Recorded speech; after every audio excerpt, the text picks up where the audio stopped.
Another day, another story. We're thrilled to have you join our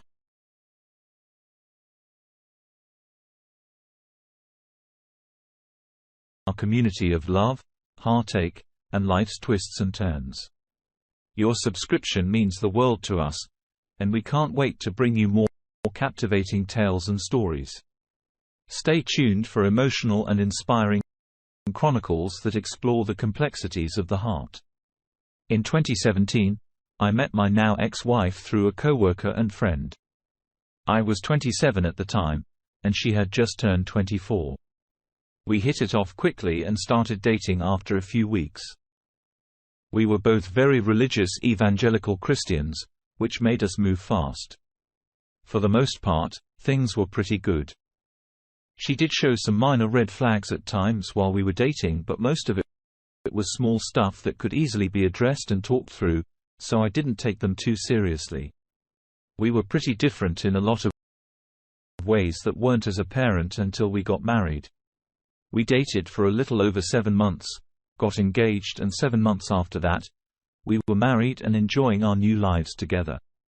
After the wedding, we had our honeymoon phase like all newlyweds do, but ours pretty quickly ended about 2 months in. Very quickly, I started to notice that she was starting to control everything. We pretty much only did what she wanted to all the time. Only listened to the music she wanted to. Only watched movies and TV shows she wanted to, and only ate what she wanted to. As a religious man at the time, I was willing to do all of this for her to make her happy and show her that I loved and cared about her and only her. Then our sex life started taking a hit. Anytime I would communicate that I was either in the mood or it had been a while, she would tell me she wasn't in the mood, but knew I wanted to, and she felt pressured by me. The first time she told me this, I went out of my way to make it clear that we didn't have to upset if she didn't want to. But no matter what I said or how I said it, she would continue to tell me I was pressuring her into having sex. It started to affect me in a major way because I was running out of ways to express to my wife that I had the desire to be intimate with her, and I was constantly being told I was the problem. I became incredibly self-conscious as time went on. Another thing she would criticize me for, which she was causing, eventually became a lose-lose situation, because if I initiated sex, I would get shut down immediately and told to stop pressuring her. And when she initiated sex, which was rare, it would end with her mad at me for not lasting long enough or criticizing me for not being able to get her off, which just created a negative feedback loop that has heavily affected me to this day. I also started learning how aggressively political she was. She was a big lefty and vocal about it. She was also pretty into a lot of the social justice stuff, which is fine, but there is a general attitude that comes along with it, and she definitely had the attitude. I come from a pretty conservative family and held some conservative views because of my religion. She did too, but I have never been a politics person. It's something that tends to divide people far more than unify them, so I've always tried to stay out of politics as much as I possibly could. She would always talk bad about conservatives and say, in my opinion, radical stuff about political figures. I would usually try to discuss it with a level head and gently ask her if she thinks she's being a little too harsh towards conservative politicians and people in general. To which she would usually get emotional and start becoming really aggressive about her political views. I would get uncomfortable and try to change the subject pretty quickly. Shortly before we got married, I had quit my job due to overworking and underpaying and started working for the same company she was working for. Initially, I thought it would be fun to work together, and everyone at the company started to know us as the married couple. However, I quickly learned that she did not share the same enthusiasm. I'm an extremely social and outgoing person, a major extrovert, so I always try to socialize with my coworkers and create a fun work environment. Most of my coworkers enjoyed working with me except for my wife. When she worked with other coworkers, she was glad to be social and have conversations with them. But when we were together, she would criticize me for trying to have conversations with her while we were working because she found it distracting. The job quickly became unenjoyable with her. So I decided I wanted to cut back my hours and pursue my dream of becoming a freelance illustrator. She was supportive, so I started working about half my usual hours and took on as many freelance jobs as I could find. However, I wasn't making much money, which put pressure on our finances. Our diet was the next thing to go. She often wanted to stay home and order takeout for dinner even if I had bought food to cook that evening. I was the cook in the relationship, and she seemed to be jealous of that, so we usually didn't eat at home unless she wanted to cook something where I had already started cooking before she got home. As a result, our eating habits worsened, and I started to put on weight, which she openly commented on, making me feel insecure and self-conscious. I poured more time into my workouts and started cooking my own meals while picking up whatever she wanted for herself. However, she complained that I didn't want to eat meals with her. I eventually gave in and started eating the standard American diet again with her. Jumping ahead a bit, things continued to deteriorate.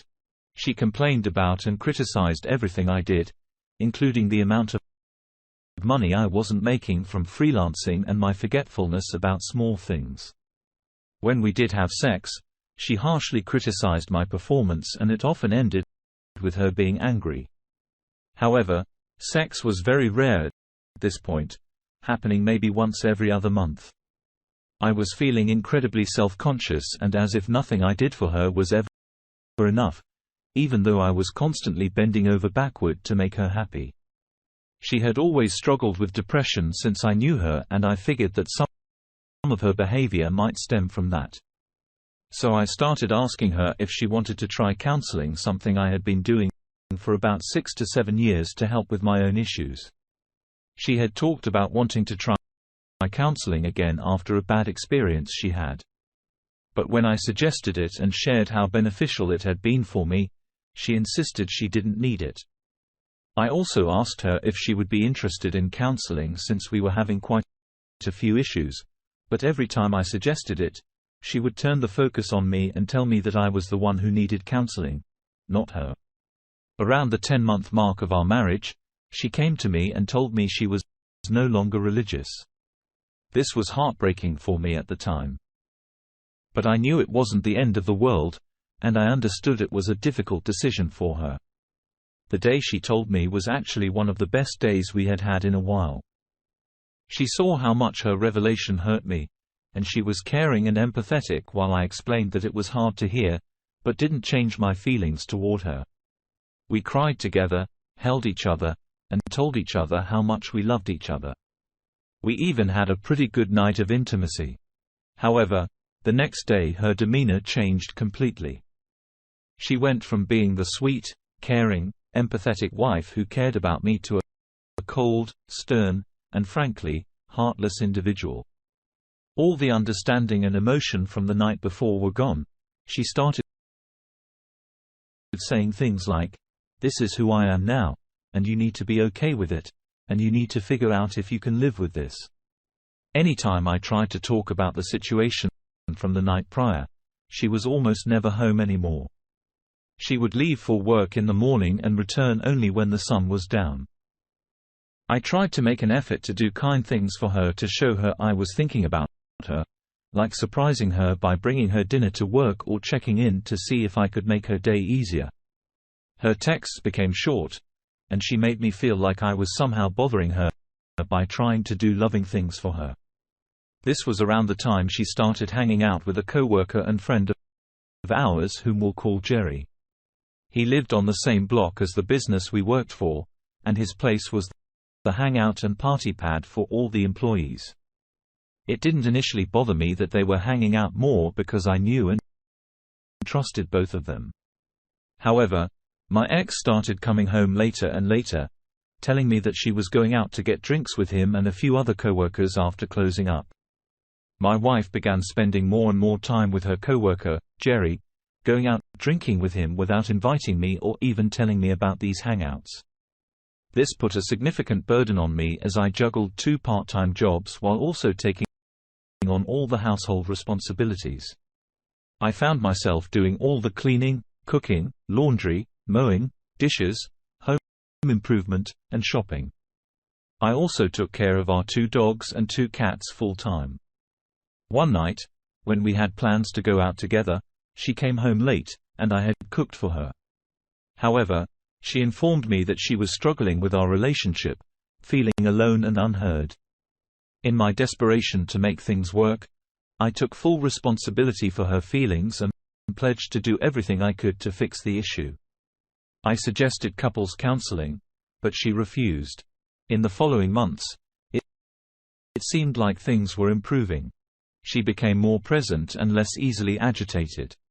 To make the relationship work, I essentially stopped caring about my own needs and focused on fulfilling her every desire, even though I was miserable.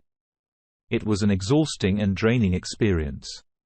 We took a vacation to the UK for 2 weeks, which was enjoyable despite her preference for staying in the Airbnb for part of the trip.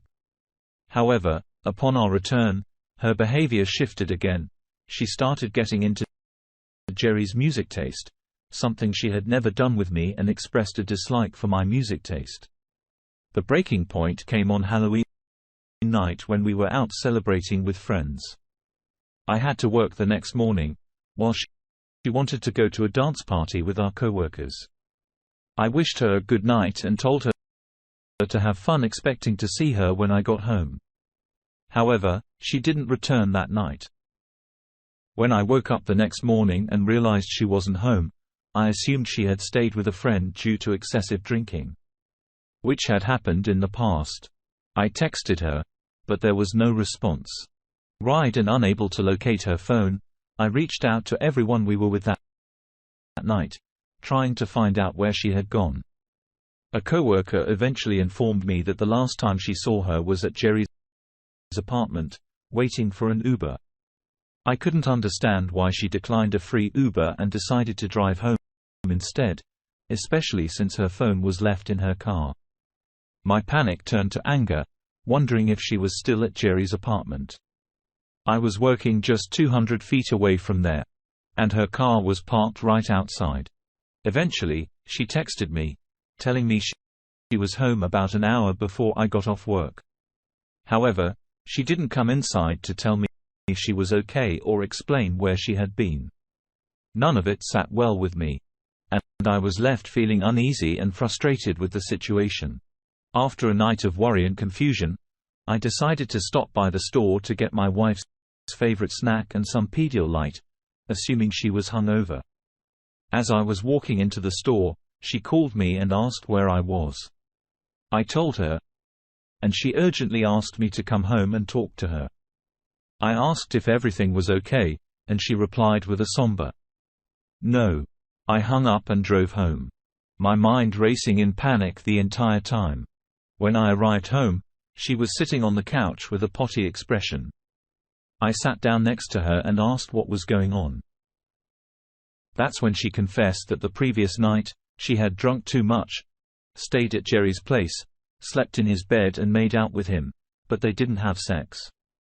I stayed calm and told her that she and Jerry had lost all my trust.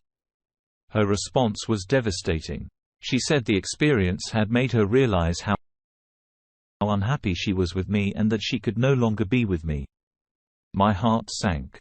I had poured my entire life into trying to meet her needs and make her happy, but none of it had ever been seen or acknowledged. It seemed that nothing I could ever do would be enough for her. We separated for a weekend, with me staying with my parents and her sister coming down to stay with her to help her process her actions. After the weekend, we came back together, but her decision remained unchanged. On our 1-year anniversary, she asked me for a divorce. By this time, the good husband in me had died. I realized that I was wanting my life and effort scratching the wrong post. I had to get back at my wife all my love. My dedication to our relation was broken, and I had to have my payback. I had to salvage my life now. I removed all my money as cash and kept it with my parents and asked them to keep it safe, and I let them know that I planned to divorce my wife and do not share a dime with her. I did tell them that my wife cheated on me and no longer deserves my love and my money. The house deed was on my wife and my name, so I did not bother to touch it. My wife and I never had any joint account, and that was a great relief. With the money taken care of, I now shifted my focus on how to get back at Jerry. Jerry was single and during most of the month out of money. Know that he did not earn less. He was bad at managing it. Weekly parties and expensive alcohol. I knew he had a shaky character. I knew how to get him. Thursday morning, I went online and searched for an escort service. I did find a great-looking lady and asked her to meet me for lunch. Her name was Jane. I don't think that was her real name. We met at a nice restaurant, and I asked her for a favor and offered double the money for the job. Money works all the time. I gave her a picture of Jerry and explained what she needed to do. This Friday was going to be good. Friday night, just as is suspected, my wife and Jerry hit the local bar, and they were loading fast on alcohol. Drinking like a fish would be best to describe them. As planned, my lovely Jane walked past Jerry slowly rubbing his elbow. As expected, Jerry excused himself and went after Jane. After waiting for a few minutes, my wife followed after Jerry and found him making out with Jane. The scene blew. My wife slid off. She raged and started hitting Jerry. There were screams, and I soon saw Jane running towards me. I quickly held her hand and rushed out of the bar. I was laughing all the way to my car. The atmosphere was charged with me and Jane all sweating and excited. It did happen in our car in the parking. We went to my place for round 2. Next morning, Jane left, and I found a note stating that it was the most fun night she had in a long time. I checked my phone and it was full of messages from friends and coworkers.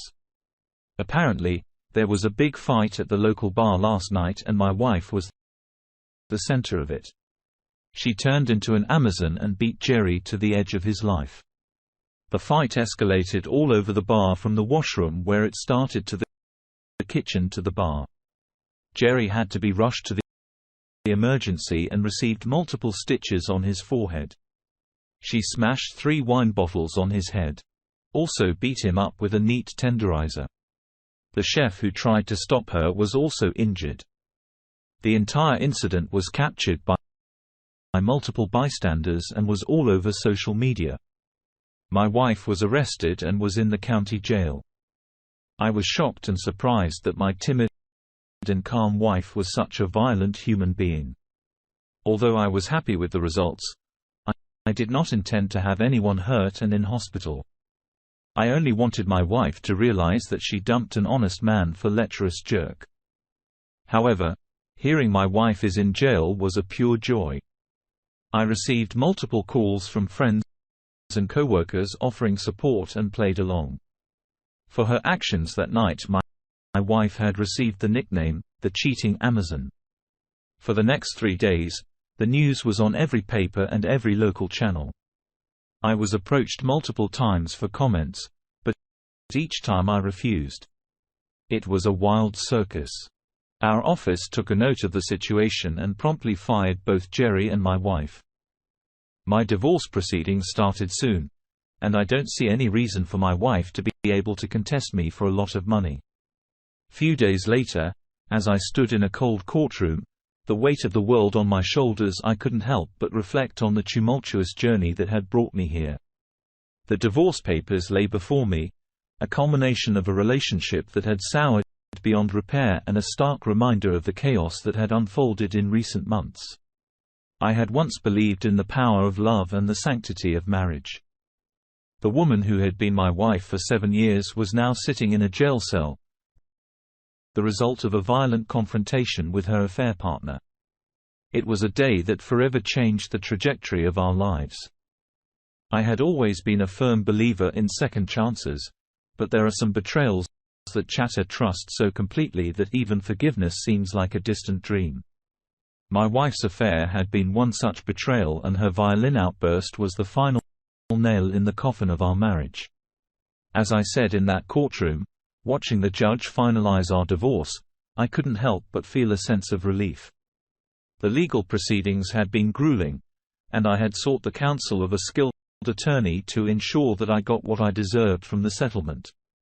Her actions had tarnished our relationship beyond repair, and I wanted a clean break.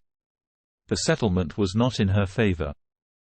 Her violent behavior had left her with no alimony or claim to our assets. It was a harsh reality, but it was a result of her own choices and actions. I had spent countless nights awake, wrestling with the guilt and sadness that came with ending a marriage. But in the end, I had to prioritize my well-being. I had to move forward and rebuild my life without the weight of a tumultuous marriage dragging me down. Walking out of that courtroom, I couldn't help but feel a sense of closure. The chapter of my life that had been defined by a failing marriage and a painful betrayal was finally over. I knew there would be challenges ahead, but I was determined to embrace the future with hope and optimism. In the end, I had found the strength to stand up for myself. I had chosen a path of healing and self-discovery, leaving behind a marriage that had become a source of pain and turmoil. As I walked away from the courthouse, I couldn't help but feel a glimmer of hope for the future, a future that I would shape on my terms. Free from the shadows of a broken relationship. Dear listener, if you have reached this far, please consider subscribing our channel, as it helps and motivates us to continue.